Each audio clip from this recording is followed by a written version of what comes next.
সেই হারানো সম্মান বীর মুসলমান। এই গান কে লিখেছেন? সবাই তাও জানে না।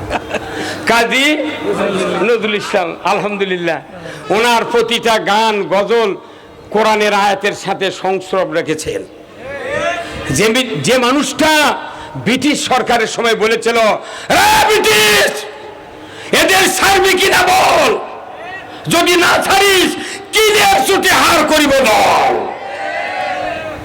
এই একটা গান লেখার কারণে ব্রিটিশ তাকে বিদ্রোহ টাইটেল দিয়ে গেছে। আর বাংলাদেশের মানুষ ওই বিদ্রোহ টাইটেলই কিয়ামত পর্যন্ত আমরা আমল করেছি।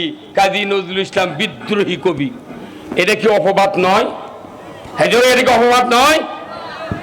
বিদ্রোহী কোরআনের পক্ষে কথা বললে আজ থেকে 90 বছর আগে কাজী নজরুল ইসলামকে বলা হয়েছে বিদ্রোহী, কথা ঠিক কিনা? আজকে 190 বছর পর কোরআন বিজয়ের কথা বলে আমরা রাজাকার হয়েছে। হ্যাঁ, কথা বলেন। এই হুজুর, এই হুজুর কথা বলেন না আপনি, আপনি কথা বলেন না, কারণ কি? হ্যাঁ, কথা বলেন। 90 বছর আগে ব্রিটিশের বিরুদ্ধে কথা বলার কারণে কাজী নজরুল ইসলাম খেতাব পেল বিদ্রোহী। আজকে 90 বছর পর আমরা কোরআনের পার্লামেন্ট কায়েম করতে গিয়ে রাজাকার, জঙ্গি, কি কথা ঠিক কিনা? একই ভাষা আসতেছে চ্যানেলে, আর আমরা শুনেছি না, বলেছি না বা হতেও পারে, এরা বোধহয় এগুলো করিছে। আমি বলেছি আর আলেম ওলামা কারু বিয়ে পড়াবেন না, কোনো বিয়ে হবে না। তোমার নিজের হাত ধরে নিয়ে দেবে না, কি করবে করোগে। তোমাকে ফিরি ফিরি বিয়ে পড়ে দেখেছি, আমাকেই তোমরা বাঁশ দাও। কিসের বিয়ে? যারা আল্লাহর আইন মানে না, যারা আল্লাহর আইন সমাজে মানে না, বিয়ের যা আল্লাহর আইন মানে কোনো লাভ নাই। তাও বিয়ে পড়ানো হচ্ছে মিথ্যে কথা কয়া। উকিল বলিচ্ছে চাইবে মাত্র দিতে বাধ্য থাকিবে, এই অঙ্গীকারে তোমাকে শাদী করিতে আসিয়াছে, তুমি তাকে স্বামীত্বে কবুল করো।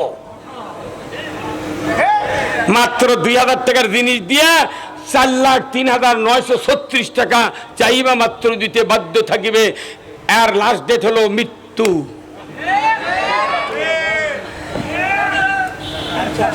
মানা হুজুর, হুজুর কে বেশি চিৎকার করা লাগবে, কথা ঠিক কিনা? কিন্তু হুজুররা বুঝিচ্ছে যদি ডানি ভাই মসজিদের মোতাল্লি বসে থাকে, উই এনাও কথা কবে না। কালি ওর চাকরি শেষ করবি, ইমামতি যদি চলে যায় করলে বেচা খাবো রাজা বাজারে। তুমি ইসলামের বিরোধিতা করে ওই ভাই পাগলা মাজারে শোবে, নামাজ ঘরে শোবে, মক্কা ছুলেও জাহান্নাম থেকে মুক্তি পাওয়া যাবে না।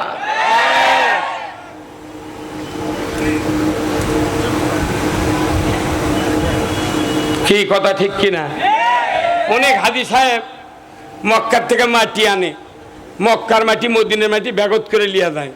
আমি আনা অদম গেছিলাম 2018 সালে, যাওয়াই তো যায় না।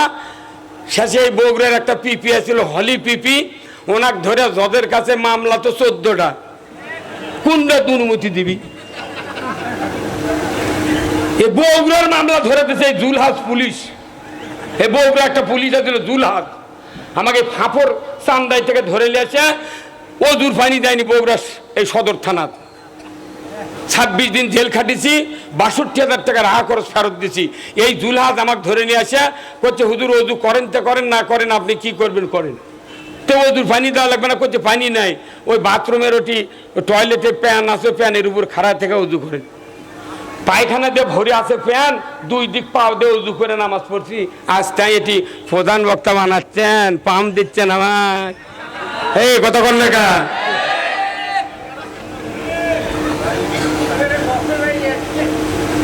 এই জুলহাজ পুলিশকে আমি 6 তারিখে ফোন করছি, 5 তারিখে দেওয়ার স্বাধীন আছে, 6 তারিখে ফোন দেওয়া করছে আপনি কোথায়। কেউ নাম্বার দেয় না, কোনো পুলিশ দেয় না। না পারে আমার কুমড়া পণ্ডিতপুর ফাঁড়ির এক এসে এক বলছে নাম্বার তাড়াতাড়ি সংগ্রহ করে দেন, কোনটি থেকে দিবেন দেন। ফোন দিয়ে নাম্বার দিল, আমি 10টার সময় ফোন দিয়ে করছি ভাই কোথায় আপনি? আমি সিরাজগঞ্জ সদরত। তা আপনি বগুড়া আসেননি, আপনি ভালোই কাম করছেন। তো কচ্ছে আপনি কে? আমি কোন আমি আপনার দাদা। করছে কে? আমি কোন আপনি যদি ফাপড় থেকে আমাকে ধরে নিয়ে আসে জেলত তুলেছিলেন, তা আপনি অজুর করার পানি তো দিলেন না, তা আপনি কি কারণে আমাকে ধরে নিলেন? আমি বাড়ি হলো তেঘর নন্দীগ্রাম, 50 কিলো দূরে হুন্ডেলে এসে চান্দায় ফাপড় সভা করছি, কেন আমাকে ধরে নিয়ে এসে জেলত তুলেন? এরই কৈফিয়ত দিতে হবে, আপনি তাড়াতাড়ি বগুড়া আসেন। তখন ওই দেখছি ঢোকছি বিচ্ছে, মোবাইলে বোঝা যায় না। ঠিক আছে, আপনি কি করেন? আপনাকে দেখবো, আপনার আসেন বগুড়া, পাওয়ার দড়ি লেগে গাছের সাথে টাঙ্গাম ওই কোটের ওটি 4 আঙ্গুল করে কাটবো, তারপর আপনার কত বুদ্ধি আছে, পুরো ঝালা আপনি জ্বালিয়ে খাচ্ছেন। একটা মানুষকে একটা মামলা দিনই যথেষ্ট, কথা ঠিক কিনা? এক মামলা দিলে আর বছর কান্দে। আরে আপনাকে বগুড়ার কমিশনার এই যে খাটো করে একটা মাসুদ নাই ভাই বিএনপির, 146টা মামলা দিচ্ছে। আবার দাঁড়িয়ে কি কি হবে? তুই একে ফার্ম করতে করতে তুই দেশের গোটা মানুষ জেলখানা বানিয়ে থুজু, অথচ একটা মানুষ কথা কয় না যে কয়জন বিএনপি করে আর জামাত করে, এই কয়জন ছাড়া মনে হয় দেশত কারু দুঃখ কষ্ট নাই। হ্যাঁ, কথা কোন টাকা আপনি করতে দেশ তো ভালোই চলিচ্ছে হুজুর, যে চলিচ্ছে তোরা বিয়ে পড়া, আমি বিয়ে পড়ার পারবো না। জানাজার থেকে আমি ওযু করা মানুষ উঠে ঘাটা লিছি, তোর বাপের জানাজা করিব না। নবীর জানাজার দোয়া কবুল হয় নাই, নবীর পিছনের মুক্তাদির জানাজা রসুল করছেন। রসুলকে ডাইরেক্ট আল্লাহ বলছেন সূরা তওবার 80 নম্বর আয়াত, 70 বার দোয়া করলে আপনার দোয়া গ্রান্ট হবে না, আপনার দোয়া কবুল হবে না। দোয়া করা না করা সমান। নবীর পাশের মুক্তাদি মারা গেছে, নবী হলো জানাজার ইমাম, এর কোনো টেনশন আছে? আর আল্লাহ কি কথা কোন কবুল? আর আমাকে দেশত বাপ বেনামাজি, 4টা বেটা অনামাজি। কত গা বেটা বাপ বেনামাজি, 4 বেটা, তাহলে 2 গ্রুপ কি সমান? এখন গামছা মাথার দিয়ে 4 বেটা নামাজ পড়ছে, আর মুফতি বড় বড় মুহতামিম, প্রফেসর, প্রভাষক, যুক্তিবাদী বড় বড় বক্তাক দিয়ে জানাজাত ইমামতির দাঁড়িয়েছে। দেওয়ার পর 4 বেটা এখন পেছন থেকে করছে মনে মনে, যে মর্দক জানাজাত দাঁড়িয়ে দিছি ইমামুর, আমার বাপ জান্নাতত গেছে। তখন আমার মনে হয় যে হায় হায় রে পাগল, তুই সারা জীবন নামাজ পড়িস না, তোর বাপ পড়েনি, ইসলামের বিরোধিতা করছে, আর তাকে তুই বড় মৌলানা, মুফতি, ওই মোহতামিম, ওই জুব্বালা, ওই হাজি বক্তাক দেয়া ইমামতি দিছু। তোর মনের এতই প্রফুল্লতা যে আমার বাপ জান্নাতত গেছে, তোর বাপকে তুইও যাওয়ার পারবো না। এই যে সস্তা ইসলাম দিয়া বাংলাদেশের মানুষ গোসল করাচ্ছে। আমাকে দেখো যেগুলো মুসলমান আমরা আছি, এগুলো ডিসগাইজ মার্কা মুসলমান। দেখবেন অ্যানুয়াল ফোর্স হয় না, জানুয়ারিতে অ্যানুয়াল ফোর্স, যেমন ইচ্ছা তেমন সাজো। আমার ওই কলেজেরই ছাত্র, ওই কলেজেরই শিক্ষক, দপ্তরি, তারা একেবারে মাটি দিয়া শরীর পুরো ল্যাব দিয়া কালারিং করে একজোড়া গরু নাঙ্গল জোয়ালে ফিল্ডের মধ্যে ঘুরিচ্ছে। কতক্ষণ লাগা পুরস্কার তখন ঘোষণা করছে যে যেমন ইচ্ছে তেমন সাজে অমুক ফার্স্ট। তখন মানুষ ওই ডুব গোসল করে গেছে মঞ্চের কাছে, মানুষ করছে কে ই কে কতক্ষণ লাগা ওই যে ডিজ গে সাজানোর পর তখন গোসল করে প্রাইজ লিবার যায় না। আমরা এই দুনিয়া তখন আছি ডিজ গাই সাজে, মরার পর তখন এগুলো মেকআপ টেকআপ খুলে যাবি, তখন আল্লাহ কবি তুই কে? কতক্ষণ তুই কে? মানা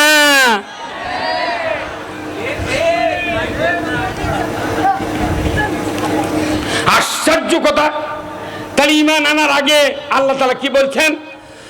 ফামাইয়াকফুরু বিত-তাগুত ওয়া ইউমিন বিল্লাহ। আমার এই আমি সাথ দিবার করলাম, আপনাকে ইশারা করলাম, কি কি দিলেন আপনি? অল্প করে দিবেন।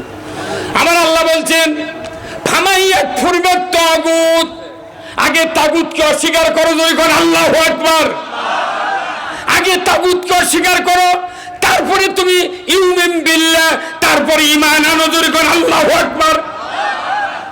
আল্লাহর ইজ্জতের কসম, ঈমান যদি আনতে হয় আল্লাহর ভাষায় ঈমান আনতে হবে।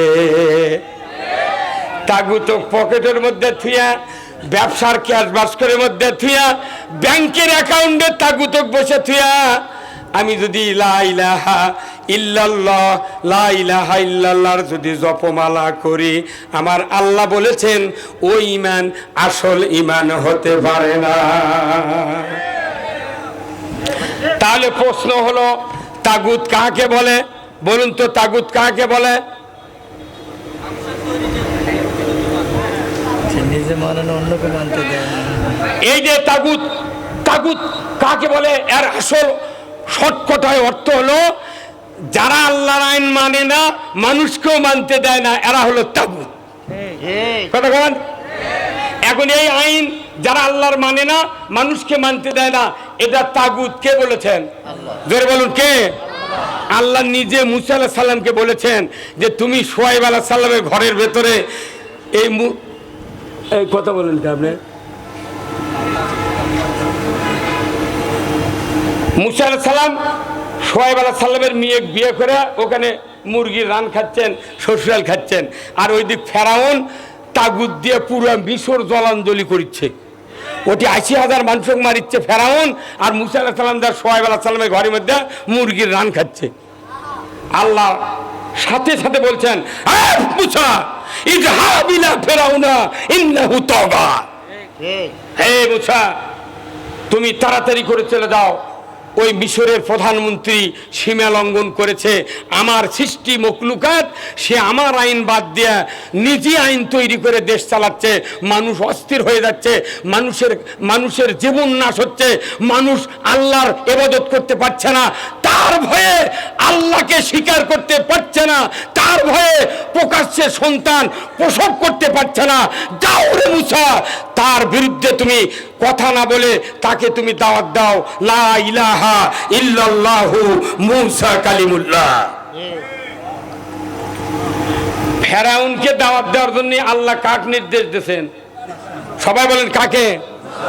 আর আমরা এমন ইমানদার, 6টা গ্রামে ওয়ার্ডের মেম্বার দাঁড়াছে, একটা 6 গ্রামত 3-6-1800 ভোটার, এই 1800 ভোটার মিলে একটা মেম্বরও কালেমার দাওয়াত, ইসলামের দাওয়াত দিতে পারিনি।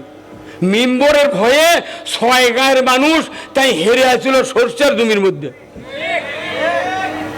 কথা কোনা রে? আর পুরো মিশরের যে প্রধানমন্ত্রী তাকে নবী কথা তুই দাওয়াত দে, তাহলে এত বড় একটা শক্তিশালী রাজা নবী দাওয়াত দেবের কাছে তাকে সন্ধ্যা গায়ে ছেড়ে দিছে। মুসা আলাইহিস সালাম যখন যা বলছে, হে ফেরাউন তুমি পড়ো লা ইলাহা ইল্লাল্লাহু মুসা কালিমুল্লাহ, তখন ফেরাউন প্রথমে ভয় দেখাচ্ছে, জেলের ভয়। কিসের ভয়? হে মুসা, তুই আমার বাড়ির থেকে ভাত খা মানুষ হচ্ছু, তুই যদি আমাকে হেদায়েত করবে চাস তো কোনো জেলত ঢুকামু।